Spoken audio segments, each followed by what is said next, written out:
Hola, muy buenas noches. Mi nombre es Rodrigo y les doy la bienvenida a un nuevo programa de Abrahadabra, Arte y Espiritualidad. Queremos agradecer a las personas que están conectándose, a las personas que se van a conectar y que van a escuchar este programa de hoy que les tenemos preparado. Estuvimos hablando acerca del arte de la magia en el primer programa. Habíamos expuesto la idea de que la magia tenía la intención de unificar el conocimiento y también al unificarlo pues se ha ganado un poco como esa mala fama. Ha sido una rama del conocimiento muy marginada frente a las demás, frente a la filosofía o a la ciencia o incluso la religión. Ha sido una de las más marginadas y ha sido muy mal interpretada. Entonces queremos seguir obviamente esclareciendo más acerca de estos temas. Nuestra intención de hoy es darles una pequeña introducción acerca de lo que son los actos mágicos y los niveles de la magia. Vamos a ver más tarde de qué se trata todo esto.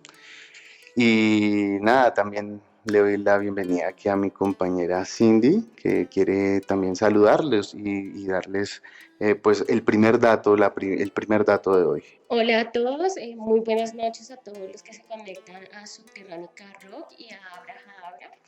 Bueno, como veníamos hablando en el programa anterior, la magia es la ciencia y el arte de generar cambios a voluntad. ¿Y en dónde se generan estos cambios? En la mente, en la conciencia de cada individuo que realiza como tal, sigue como tal este camino de la magia. Dentro de la magia se encuentran dos tipos como tal de formas de estudiarla y de seguir ese camino. En este caso tenemos la magia teúrgica y la magia taumatúrgica. ¿Qué significa esto? La teúrgica, las personas que siguen este camino se dedican a obtener la liberación o la iluminación de su espíritu. En este caso podemos encontrar el ejemplo en el sistema religioso budista, donde los estudiantes no siguen como tal, pues bueno, siguen al Buda, pero como un referente de una persona que pudo iluminar su espíritu y salirse como tal Sí, de lo este toman mundo material como un modelo, más en no como vida. un ídolo a Exacto, seguir. Es más como diferente un el fin. sistema. Exacto. Y podemos ver la taumaturgia, que es las personas que se dedican a causar milagros o cambios mundanos, cambios pues en el mundo material, en el mundo que conocemos, en nuestra cotidianidad. En este caso podemos ver una figura muy resaltante en la religión católica, como es Jesucristo, que es como el ejemplo de una persona que hacía taumaturgia, ¿no? Que eran sus actos mágicos como tal más relevantes y que son pues la insignia como tal de esta institución, ¿no? Sí, la taumaturgia era algo muy importante entre los sacerdotes hebreos del siglo primero y era algo a la que la ciencia de la cábala siempre quería llegar. La idea de esta ciencia era desarrollar estas habilidades taumatúrgicas que son realmente, pues cuando escuchamos hablar, por ejemplo, de que Cristo era un curandero, esa es una habilidad taumatúrgica que ha conseguido a través de el desarrollo de de ciertas zonas muy específicas de su espíritu, ¿sí? Entonces la idea de estas habilidades taumatúrgicas que supuestamente o se obtienen obviamente con la disciplina y la doctrina espiritual es que el ser humano puede establecer un puente entre la divinidad, ¿sí? Y él mismo y ser la voluntad de esa divinidad, ser como un instrumento por el cual esta fuerza, si se le puede llamar, actúe a través de él. Entonces, de esto se trataba la taumaturgia. La taumaturgia era como la prueba fehaciente de que la persona estaba en plena conciencia y en contacto con su divinidad interior o con su superioridad, ¿sí? esta era una prueba, ¿sí? Que la persona pudiese de pronto sanar, que la persona tuviese la capacidad de exorcismos, que la persona tuviese la capacidad de interpretar diferentes lenguas, entre otro tipo de habilidades taumatúrgicas que se presentan en las diferentes doctrinas y en los diferentes sistemas mágicos y religiosos. Queremos compartir con ustedes lo que son los 5 actos de magia. ¿Qué significa esto de los actos? Los actos son determinadas acciones en las cuales el mago concentra su estudio. Son como, por decir, las materias, como cuando estás estudiando música y te dan armonía, te dan gramática, te dan orquestación, ¿sí? Talleres, ¿sí? Te ponen a ensamblar, hay varias materias, entonces en esta rama del conocimiento, como en todas, también va a existir algo similar y estos son los actos mágicos, ¿sí? Cada una de esas zonas en las cuales el mago concentra todo su conocimiento. El primero de estos actos se le conoce como la invocación, muy conocida por todos, todo el mundo habla de que es que se invocan demonios, es que se invoca a Dios, es que se invoca al Buda, es que se invoca tal cosa. ¿Qué significa esto de invocar? Llamar dentro del mago a una entidad o Dios. También puede interpretarse como la activación de ciertas zonas neuronales o de campos dormidos de la conciencia para hacerlos conscientes a voluntad. ¿Qué quiere decir?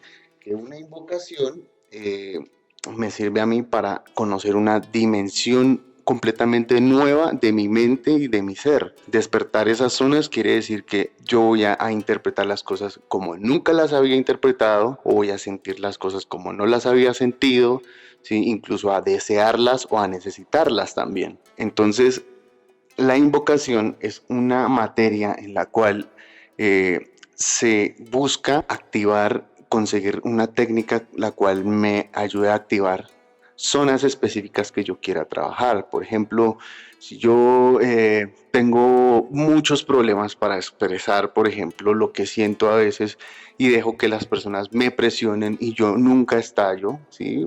Por decir, reprimo mis emociones porque me da miedo de pronto enfrentarme a las personas o tengo cobardía, tengo miedo de hacerlo.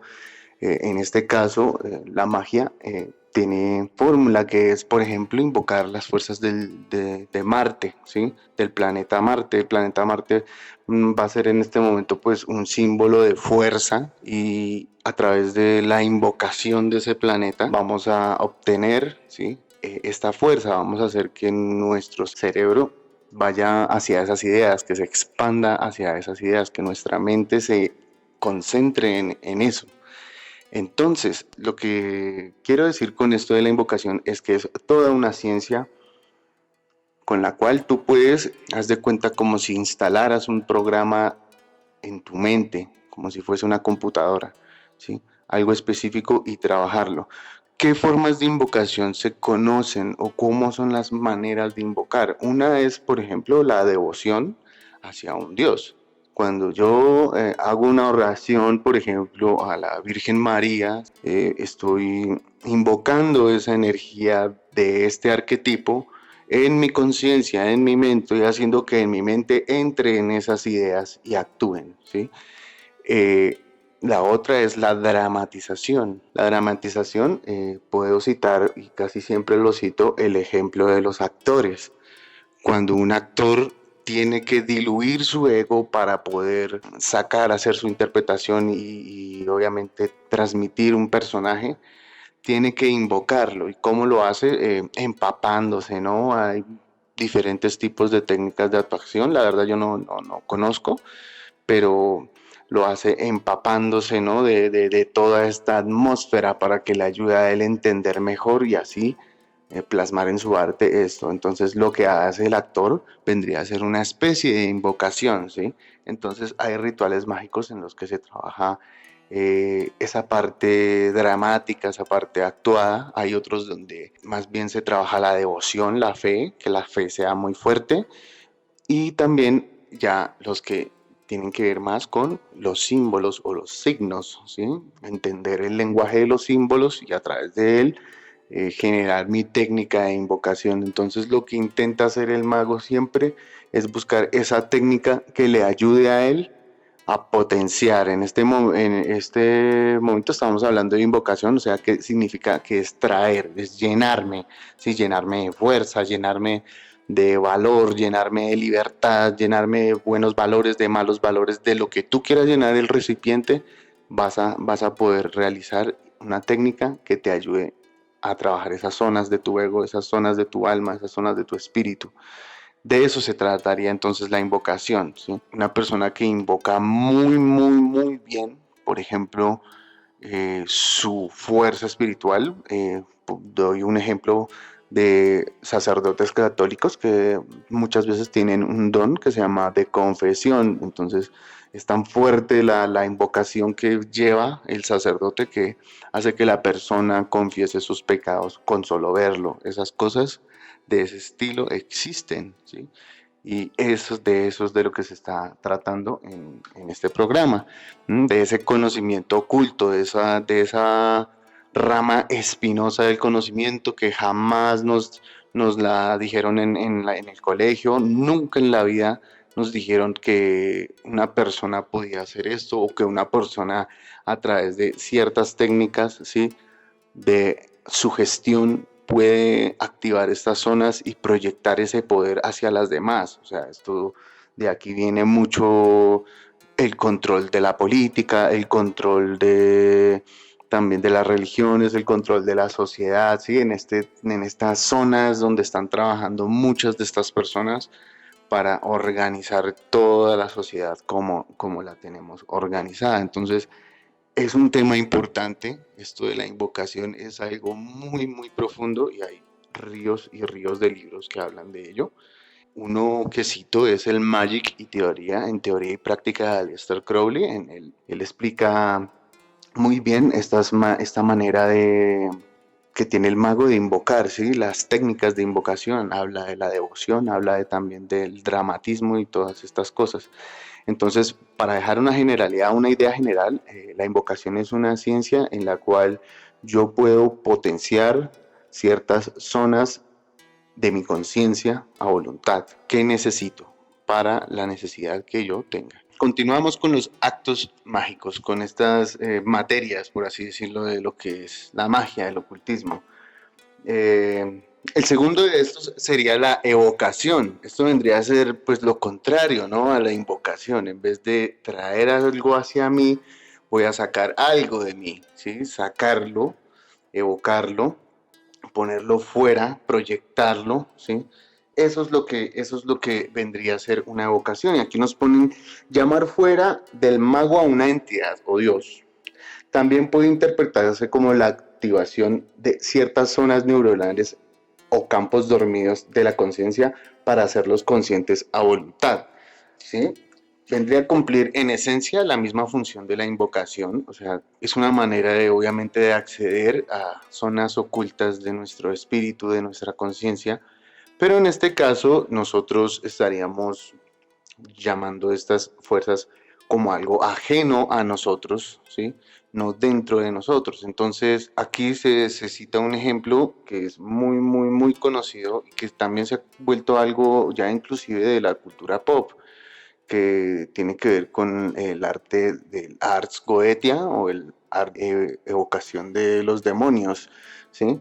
Que vendrían a ser inteligencias, partes como muy instintivas de nuestra psique y también de nuestra mente. El Ars Goetia, muy conocido, como también se le conoce como las claves menores de Salomón, es un sistema, un grimorio donde explica este sistema de evocación, donde es el típico, la imagen típica del mago, ¿no? Donde aparece pues con su espejo negro y que del espejo negro pues sale algún demonio o espíritu y está el círculo en el piso. Este es el ritual de evocación, el que hemos visto en películas y lo hemos visto de muchas maneras plasmado en diferentes elementos de la cultura, ¿sí? Este acto de evocación es uno de los más conocidos de la magia y los sellos de Salomón inclusive sus sellos goéticos, los sellos de los demonios, pues son usados obviamente por bandas de black metal, por bandas de death metal, que profesan obviamente un satanismo muy marcado, ¿sí? Entonces todo esto viene de este grimorio del Ars Goetia.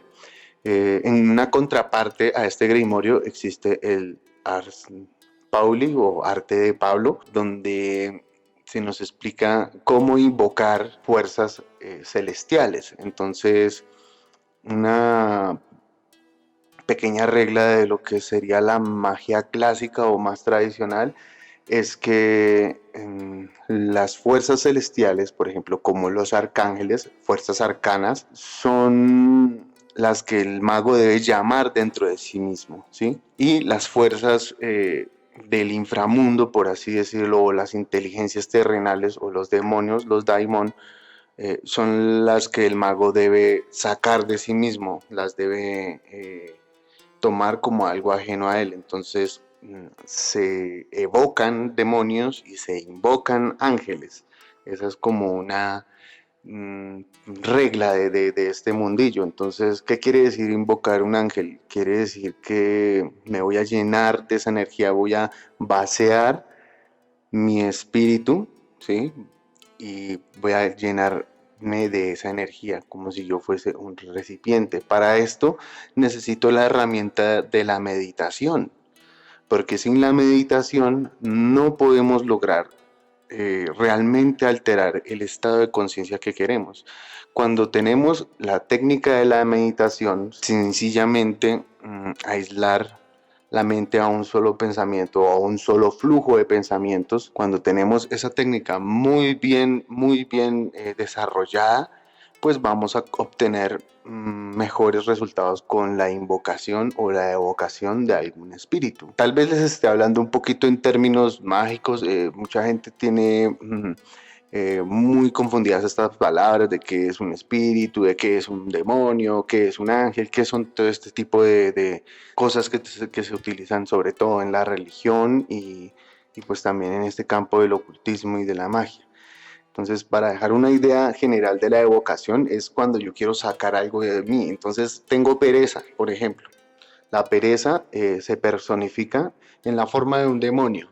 Ese demonio es una idea con la cual yo puedo expresar un ser metafísico con el cual lo identifico como pereza. La pereza como tal, pues no existe una persona con dos piernas y dos manos que se llame pereza y que sea la pereza como tal, sino que ese demonio le ponemos esa forma, ¿sí? Como para entenderlo y tratarlo en ese nivel. Entonces, ¿qué se hace con esto? Pues tú llegas obviamente con tu técnica de evocación a hacer este pequeño acuerdo, este pequeño trato, ¿sí? Con esta entidad en la cual pues se te libera obviamente de esto que es la pereza, ¿sí?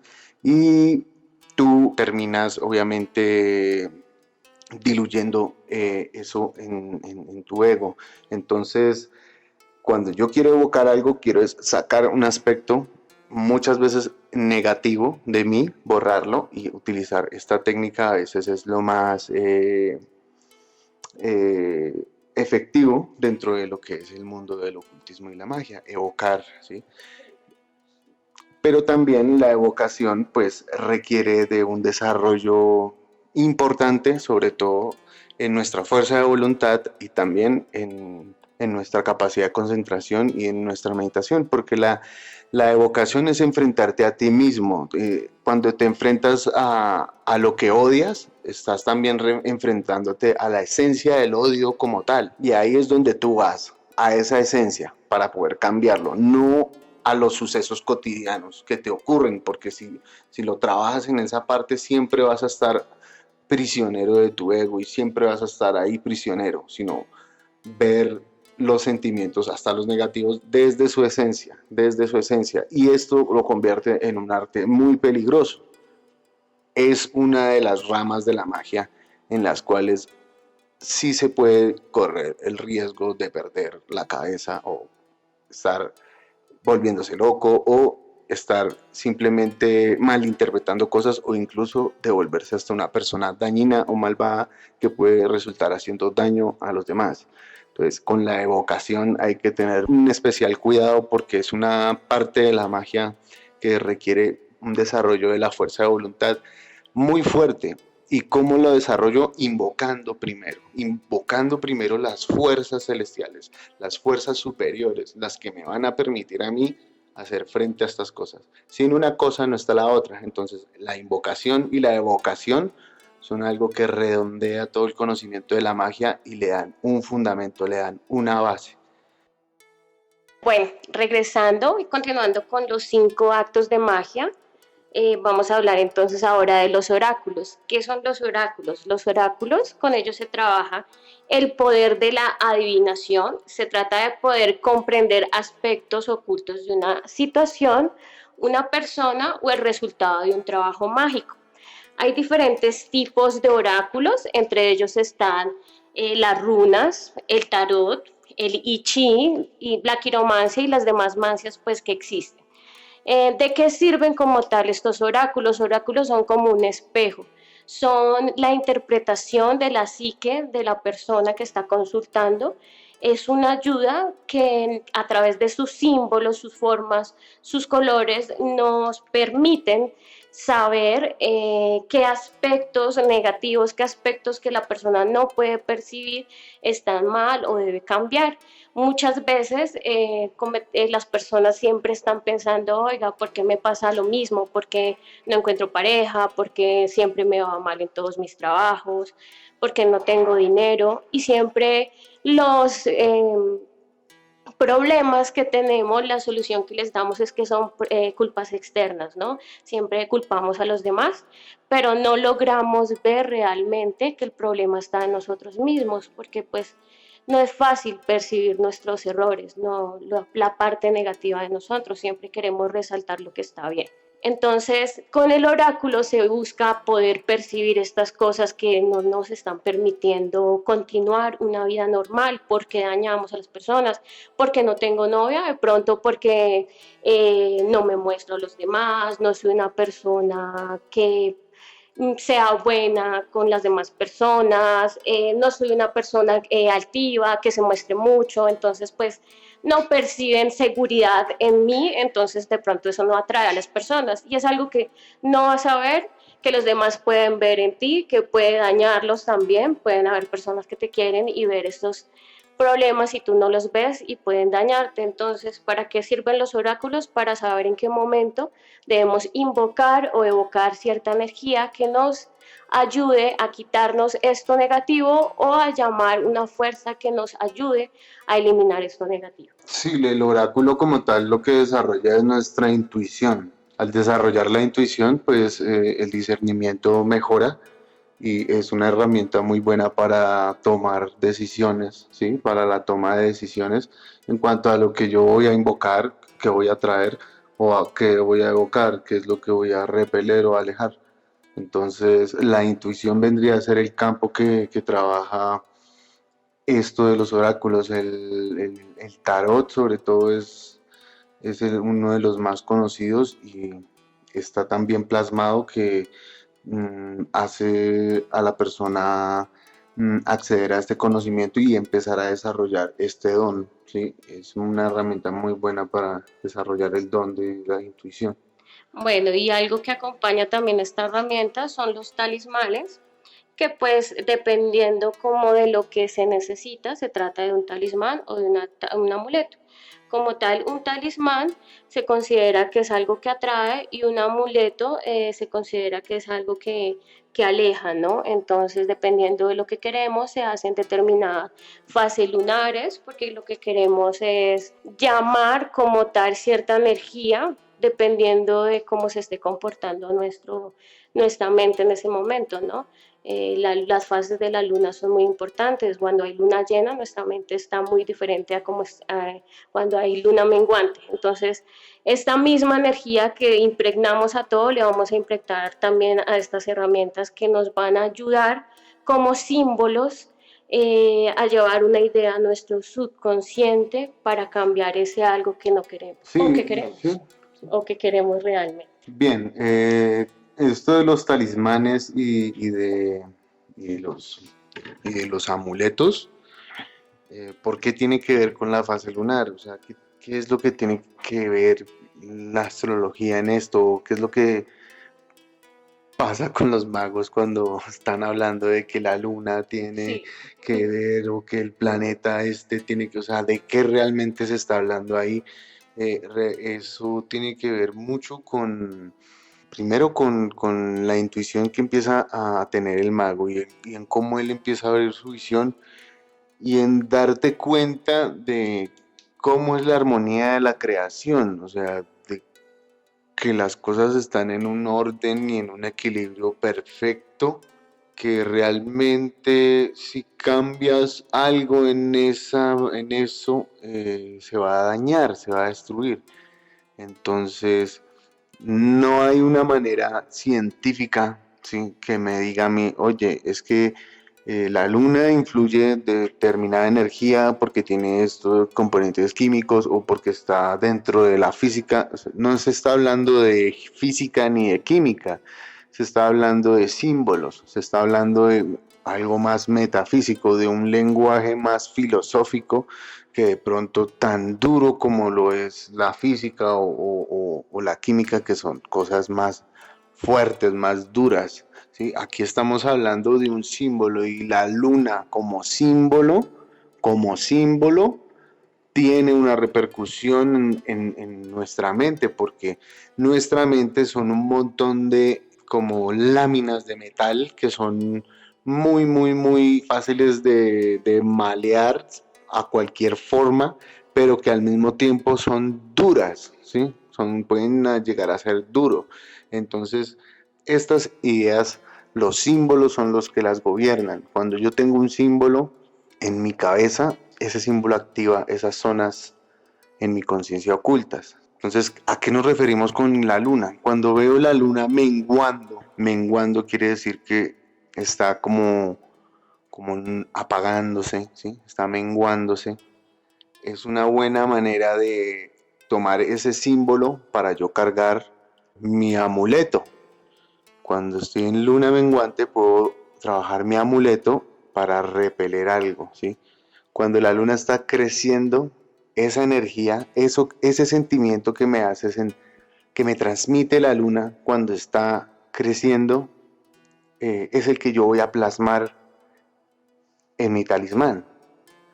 Por eso la magia es un arte, porque se necesita desarrollar una sensibilidad especial ante la vida y la realidad para manejar esas energías, entre comillas, de las que hablamos, ¿sí? Manejar eso y volverlo como una plastilina y poder hacer la forma que yo quiera. Entonces, el desarrollo de la intuición, la invocación y la evocación son tres ejercicios que se logra la maestría en ellos, pues van a darte las herramientas para hacer un talismán muy bueno, muy efectivo, o un amuleto muy bueno, muy efectivo, ¿sí? Que realmente sí va a trabajar como cualquier máquina o cualquier tecnología y que lo puedes comprobar, porque en Magic se busca es implementar el método científico a todos estos conocimientos esotéricos. Entonces realmente sí se lleva un riguroso estudio en el cual tú plasmas tu experiencia con todo el rigor que más puedas, desde tu parte intelectual, desde tu intelecto, lo que más puedas fundamentarlo, debes siempre ponerlo. Por eso se escriben los grimorios mágicos, donde el mago deja constancia de su experiencia para que otros aprendan de ella, puedan replicarla, puedan hacer sus propios experimentos. Bueno, continuamos con nuestro tema de los actos mágicos. ¿A qué se quiere llegar con todo esto? ¿A qué es lo que queremos llegar con desarrollar la intuición o la capacidad de invocar algo o la capacidad de evocarlo, identificar eso muy bien? ¿Qué se quiere lograr con un talismán? ¿Qué se quiere lograr con un amuleto? ¿A dónde ¿Cuál es el eje principal? El eje principal se llama el decondicionamiento. Los alquimistas veían la mente como el mercurio, ¿sí? Y lo trabajaban en sus laboratorios, hacían esa analogía de que la mente humana era similar al mercurio y podía convertirse o transmutarse, ¿sí? En cualquier otro metal. En este caso ellos ponían la metáfora de la transmutación de los metales. Es una metáfora de cómo la mente puede convertirse en esta sal alquímica, en esta esencia, la cual tú puedes utilizar a voluntad. Eh, entonces esto vendría a ser el decondicionamiento. Este es un acto mágico en el cual el iniciado se propone atacar a su ego con el fin de disolverlo y poder recrearse como un ser más libre y balanceado. Esta es quizá una de las técnicas más peligrosas y requiere bastante guía y análisis.